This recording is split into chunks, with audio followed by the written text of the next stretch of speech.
Hello and welcome to another Ask Me Anything. Today we have Felix, our game design director, and Qing, our executive producer over here. And we had lots of questions lately. So I love to have you both here to answer all the questions that the community has. And we also have some new features that we want to show. So today we will show you the province map. And Qing will show you the province map and how this one works. And then we go into how does the province map work in detail? So the attack flows or how you can build your army basically to fight against others. Thanks Felix and Qing for being here, and love to have you here today again. Thanks. Hello, for being everyone. Here again. Hi, Yeah. everyone. Yeah, great to be here. It's nice that you still have the armor in the background. Yes, but wait, that's mirroring. So yes, I also have the sword, but I also have the Kayi costume now here. So in the future, you might see some content around that as well. Looking forward to it. So my whole office is now medieval empires themed. Yeah. Nice. So let's start, Qing. Let me pull up the map. So you all know this map, but something changed over here, right? Yeah, we have lately updated the UI, and again, this is developed build. I think this is what we have discussed in backstage. Is we are showing the development mode of the game to the community, so everyone can have updated view of where we are, what we have done. But just have a pinch of salt. Since it's development mode, we usually have bugs and stuff. But I think this is also everyone understands pros and cons, how we show content with the community.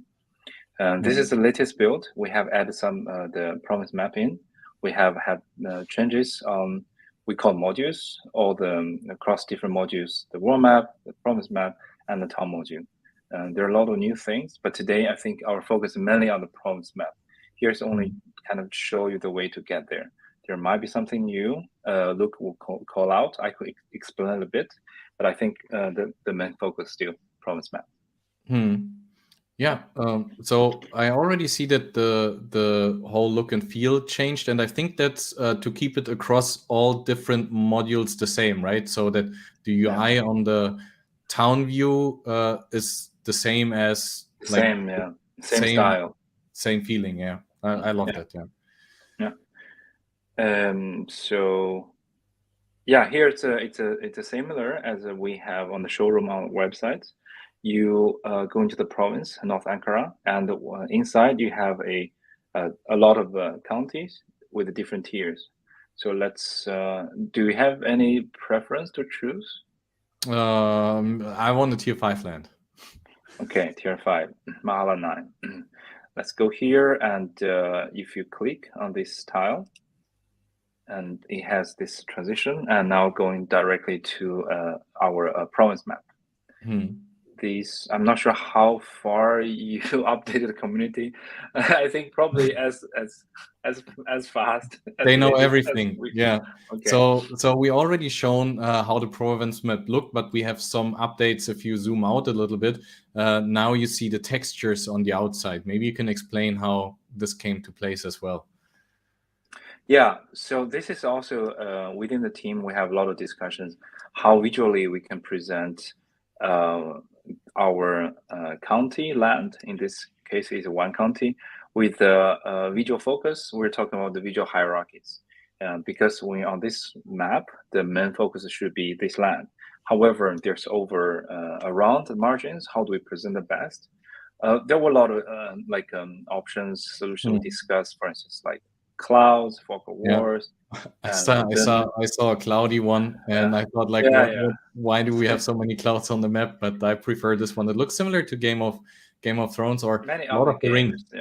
Many other games, exactly. I think this also come with our own gaming experience. This just feels more connected and also more like a game related, and also this kind of medieval style of a map looks just really nice. And this is the direction we're going. So basically keep the center of the map as the whole county, and then we using the margin filled with the paper type, this antique paper material. And we're still iterating the look and feel on the maps. So this is I would say still early version of it. Yeah, and as we said, we keep the community along the way on how we improve it, because you see, for example, barely can see the start of the town, the enter. That will be like, how will you change that? Yeah, so this is actually quite a long process of changing the visuals of this map. So first of all, it's about redesign the scale of everything of the map. As you can see now, the trees, these are first of all, they're very detailed, a lot of noise, and we're gonna create a forest with a low poly, and they will look took much less of attention from viewing. And also we will make the the base tile under this empty town slots to make the visually more visible from the environment. And the more important is adding more textures and also change the scale of the mountain, of the rocks. Another thing we're actually in development is about, I guess probably Joachim will have, you guys will invite him for another talk about how we're gonna visually improve this. So we'll add I can show that real quick, because you already sent me something, because I'm always curious on what he does. Always up to date. Yeah, but we will go into detail on how this one will look with Joachim, but maybe to give the community a little heads up that's coming. So maybe you can explain shortly how you will integrate this one into the world, into the province map. Sure. So what you can see here, there are more concept work, artwork to illustrate how mountains could look like. But we already gone through that. We decide, okay, to put a mountain in one single tile, scale-wise is skewered our map. So what we're going to do is we're gonna imagine this, scale up the mountains. They will occupy multiple tiles. In that case, when you put a bigger mountain on this map, everything else will look a bit more natural in terms of the relative comparison. But then again, when you put it all together, you need to readjust again. So imagine now we'll have bigger mountains occupy multiple tiles. Then we need to adjust the rest of it, the town, the trees, the rocks, everything. Then it has to go through a process again. Back to your original question, how we're gonna make these town slots more visible. Adding tiles, adding some effects on it, and also adjust the scale. And if after putting everything together, we need to evaluate. If we still need more iterations, we just keep working on it. Most likely constantly changing stuff, like usual. And then just quick one. Maybe here Felix can talk about how many town slots should be placed on the county, because this is also like a real estate and economy related. Musaf also had the question. Maybe we can cover that on is it one piece of land that's shown, or maybe we can go into detail on what we see on the province map then.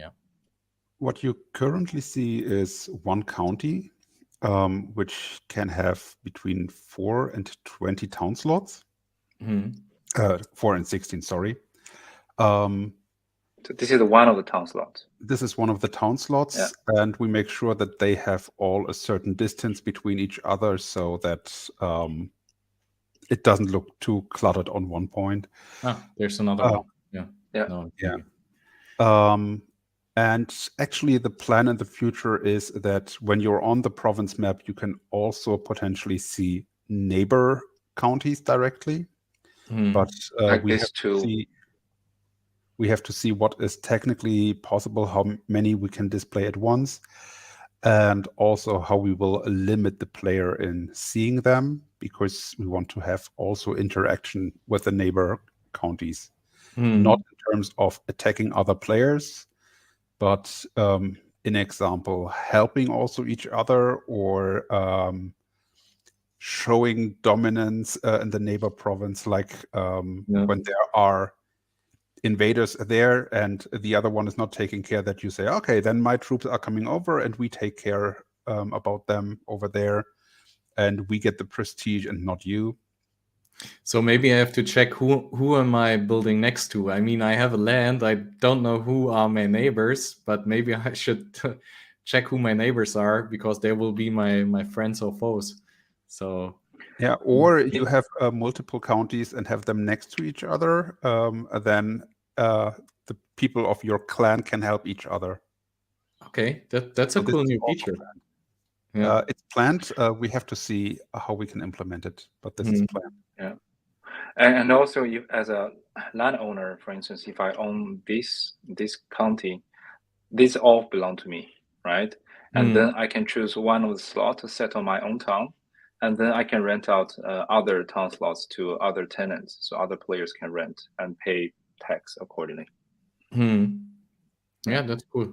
So yeah, let's dive maybe into. So once you select your town, what will happen next? Yeah, let me do it. So this is again, this is a development version, and we're not adding animations yet. We're not adding tutorial or first time user experience yet. So what we show here is directly like when you have a town settled, and this is also a town that has been upgraded to the higher levels. What we want to really show is what happened on the province map, and also what the features around. So maybe Felix can talk more. I would just kind of like navigate. So what now happened very spontaneously was showing up invaders in your county. Regular, they would spawn over time or would already be there. But at the moment, because we are making them relative to the players that are on the county, when there's no county, there's no relative. So there was no correlation on how strong should they be. And when the first town was there, the county knew, oh, this is the strength the invaders should have there to fit the player they were appearing. So I'm not overrun by a whole bunch of invaders in the beginning, because I just have a small army, most likely, or in the beginning no army. So we actually built an army already a little behind. So yeah, just for the demo purpose. Yeah. And they also will not attack your town. So we call them invaders because they are getting into the county and stay there, but they're not attacking you. But you kind of will attack them to protect the people of your county, so that the invaders are not raging around and make them unhappy, which will happen over time. So if you're not fighting invaders, your people in the county will get unhappy and you get less benefits. But if you take care about invaders, people will be happy that you take care about them, and your county benefits will increase. Yeah, maybe for that, Felix can talk more about like what's the purpose of design, having like invaders in the PvE concept, and what's the impact to the land, right, the economy. So there are multiple reasons to have PvE invaders.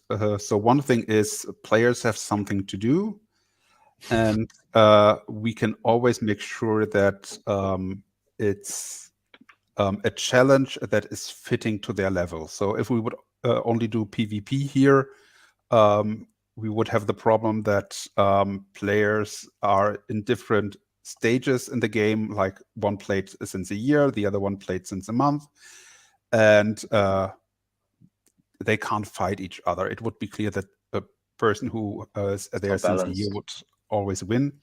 But here with the PvE, we can make sure that every player has something to do that fits to their progress. That's why we are also generating them according to their town. So there will be some that are very challenging and some that are less challenging. But it's like you have something that fits your progress. Also, the balance, you will get rewards for fighting invaders. And we are making sure that if you're doing a balanced fight where you're fighting someone who is equal to your strength, that your reward will be definitely higher than your cost for creating the troops, an example. So it's also a way to get more resources by being active. Yeah, so I can just go through my whole county, fight all the invaders, get resources, get prestige for fighting them. My county is happy, I'm happy, everyone wins, right? Yeah, but you have to take care about producing enough units and heroes, because on the one hand, the amount of users is limited, and on the other hand, they will need time to heal after a battle. So they get injured, so they have to go to a hospital, which we recommend in the future, and then they heal over time. And when they're healed, they can start attacking again. Healing will only cost time, no resources, because we have this durability system where it's limited how often you can use a unit, so we don't have a double pricing on units. Yeah, we had one person on Twitter commenting, like, I thought that's really, really the simplest way on how to say it. So in the town, you build your army and gain your resources. And on the province map, you just fight, do stuff, and do quests, right? Yes. Yeah, so that was the easy way of saying all this, just for the people that are not that into the whole structure yet. Yeah. And also invaders, when they appear, they affect your county economy. The yield will be affected. You will have less outcome from the land. That's why you need to keep maintaining the safetyness or the prosperity of your land. And how does it then work? So I've built my army in the town view. Then I have my hero set up. What's next? How do I fight against the others? Qing will show you by clicking on an invader. Yeah, and so these are functionalities. Yeah, we're not creating the animations. We're not creating putting the assets in yet. So this is just showing statically how the functionality works. Here, for instance, we have invaders, and then one of the invaders, and then we click on it. If there's a pop-up, you can choose to scout or attack. Now we have implement attack function. So if I click attack, and then I pass to Felix. Yeah. So first of all, you need to assign a leader to your army, which always needs to be a hero. So the leader is not selected now. Assign the leader. The first one was already selected. Still, we're not having the images in there. That will be part of the big reveal. No, I don't think. I think we already shown a couple of the heroes that we have. So yeah, that will be a nice animation and cool pictures. So yeah. Later, automatically, now it would swap to the first unit slot. Could you click on the first unit slot? And then you select the units you want to add. So let's take a swordman, check the next dot, and maybe a bowman or a horseman. Doesn't matter. Now you see on the attack button a timer that shows you how much time your army will need to move to the target. So in this case, it would be a movement of 1 minute and 44 seconds. This depends on the units that you are choosing. So the speed will always be determined by the slowest unit you're adding. Otherwise, I would just said, Qing, why didn't you select the horseman? Let me select the horseman, and then swordman will be bowman. So they are on the same speed. But can I disable it? We have only one horseman. That's why you can't. And the leader is probably the slowest at the moment. There's a speed, right? There's speed of. Okay. Yeah. So we have all this spec actually in. That's why this is calculated based on the units you select. Oh, cool. Okay, then let's attack the invader. And just one more thing. These are placeholder images. And later we're gonna put, for instance, Turkish. We should have Turkish units, armies with different visuals. So I click attack, and then you see your mighty leader appears and starts moving towards the target. So it would be 1 minute and 44 seconds. Placeholder art, no animation. You see a static image moving. These are just part of development. I think for a lot of people now, you kind of understand. Yeah, this is how you develop a game step by step. I think it's good for the community first to see the original stage and how the progress or process behind is, and later on we make everything more beauty. Like you guys from the community saw it on the town view. First we just had like gray boxes, then we had more advanced ones, and if you now see the town view, it's looking completely different. So our art and animation guys that we have, they will make everything beauty again. But since we're Web3, we show everything along the way. So maybe you hit the space bar. I think that's the sheet. Yeah, halfway through. Halfway through. I also want to say, also be aware that first, it's mostly that our developers are the kind of frontline who are preparing the stuff, and where we try to find out how stuff works, how it feels. And when we think like, okay, this is how it should work from the balance-wise, from the feeling, then the artists make it pretty. So that's why it's always first functionality, which is looking ugly. And then when the artists know, okay, then so these are the circumstances we have to work in. Now we make it as pretty as possible. Okay. Yeah. Now he reached his target. Weird. Now you would see a fighting animation there. Imagine that. It will take some seconds. We already shown a couple of the fighting scenes as from a work in progress as well, because we have like actual people doing the fighting, and then there's an animation out of it. So that's already working behind the scenes.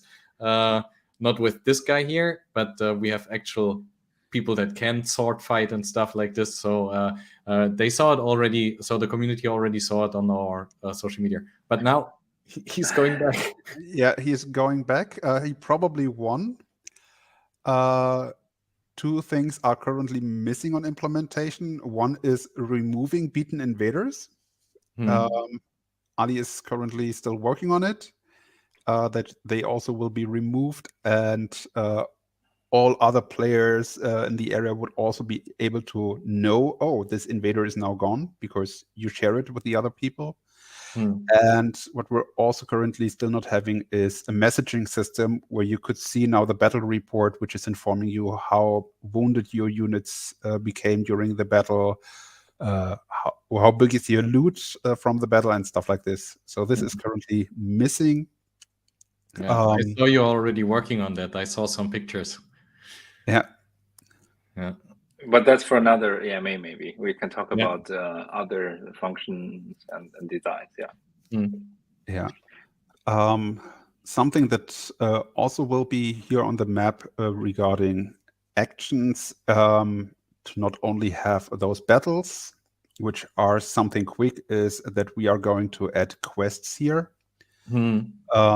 Like an example, that there's a caravan where they have a broken wheel and they need someone to help and protect them. And then players are asked to send a certain army there to protect them and help them, and with an estimation about how much time it will take. And then they get rewards just for protecting them. Might be combined with a battle, but maybe also not. So it's kind of then randomness kicks in. But this is kind of where we say like, okay, we want to have also an action where you can send out your troops and then go offline, and then they're doing something for some hours, and then you come back and get also a bigger reward because they were investing time. Okay. So also stuff like this should happen there. Yeah, really like what you guys did already. And there are also a couple of questions that the community had, which are more in general, not to the province map. Or so Triceratops is asking, and he's one of our landowners, how we are planning to release future land slots. Because currently we have a fixed amount, and they all look a little bit different on the province map then as well. But how do you plan to release more land in the future? So currently what we see is North Ankara, for example. But what happens next? So first of all, not all counties in North Ankara are unlocked. So we would unlock more and more parts of North Ankara. And this will be a according to the amount of potential players we're going to have. So we will slowly increase it for the first early access, so that we have a fitting amount of counties and town slots available for those early players.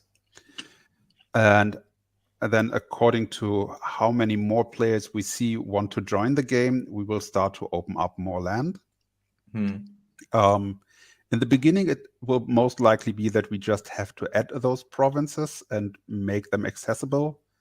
But later it will be connected with those epic battles where the faction has to conquer the new province to be able to settle there and have those counties there for sale. I'm already looking forward to this one. There's one question also from him regarding the price of the land in the future. I mean, that's not a question. That's what he also said. He suspects that you will not like this question, but that question is asked. So how does the economy handle more players then, and how does that determine the price of the land? So in general, we want to switch from the fixed price system to an auction system where, as I said, we only will release new land if if the current land is completely in use and there's demand for more, and then we do it with auctions. So it will be that in the end, the players have to decide how much they will pay for it, and the highest bidder will get it. So we will not go with fixed price in the future once we are able to have an auction. It will just be in small batches. Like it's not so you guys can figure it out by yourself in the community how this will determine later. And one thing that we changed is also we talked about early access now for landowners. Originally, that was called different. It was alpha version. And we had a question why we changed the wording from alpha version to early access. Maybe, Qing, you can explain why we did this one. Yeah. So this is so first of all, alpha, beta, this kind of terminologies have been used in the, let's say, Web2 game or like more traditional game development. It means different things. It means, for instance, in alpha, you are basically get your game ready in terms of features and content. Then you're doing a lot of internal testing. You're doing some kind of early feedback from some users for testing purpose. Beta, then you can have more like a bug quality insurance, and basically the game is into the very ready stage. This is good in a way because then you have very good quality, level of quality, and also the content. When people play, they can already enjoy a lot of gameplay. However, downside of this is it requires to get it done, right? So that's why usually, if you're talking about like smaller project, will take 2 years. Bigger project would be 3, 4, even 5, 6 years. That means it takes much longer time.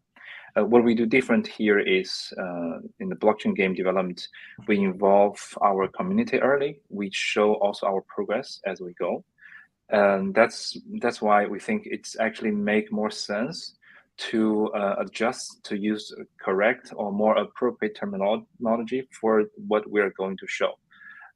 So for early access for landowners, you basically to get to try the game at a very, very early stage. And we would like to get your feedback. That's how also what is meant about building a game with the community. And that also means the game is not like full ready stage, content-wise limited, features limited, quality, we still need to do a lot of fixing, this and that. However, this is the choice that we made consciously, decide to have this in a blockchain game development to have the community, because you guys are investors as well, right? When you buy a land, you invest in the game. You believe this. We want to show that we're building this all together. We also want to tie it into these different roles as early adapters, investors, players. You already invested, then we should have you to have this privilege to get involved earlier.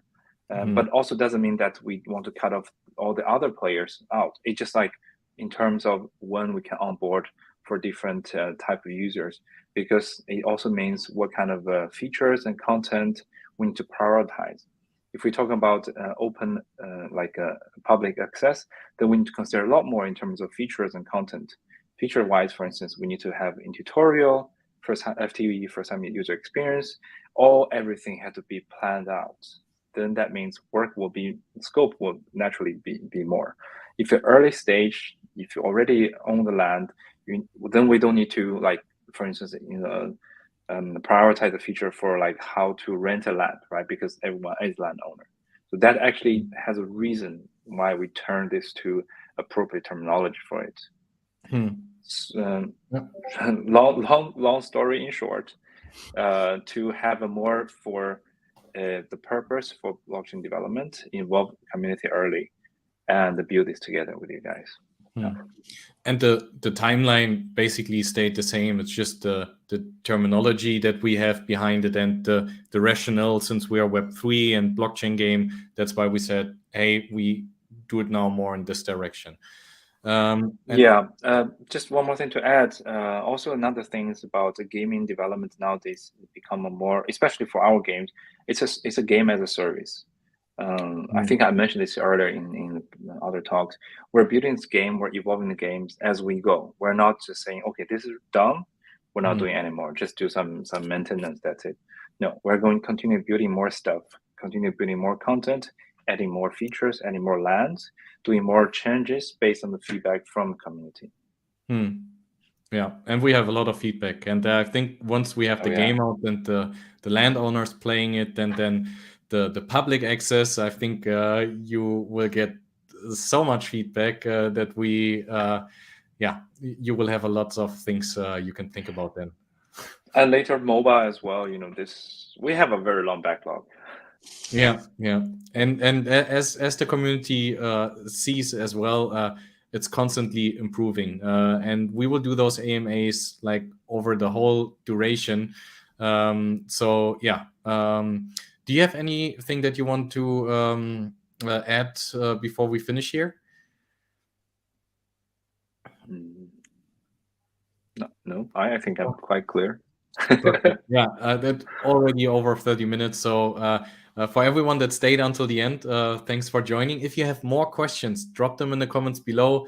Hit the subscribe button, and see you on the next AMA. If you also have suggestions what the topics we should cover over there, feel free to put them also in the comments. And thanks Qing and Felix for being here again. And I will bother you again soon, as you guys know. It's never bother. Like to talk to our community. All right. So I also always enjoy it to be here. Thank you. Perfect. Thanks. Thank you guys. Bye-bye.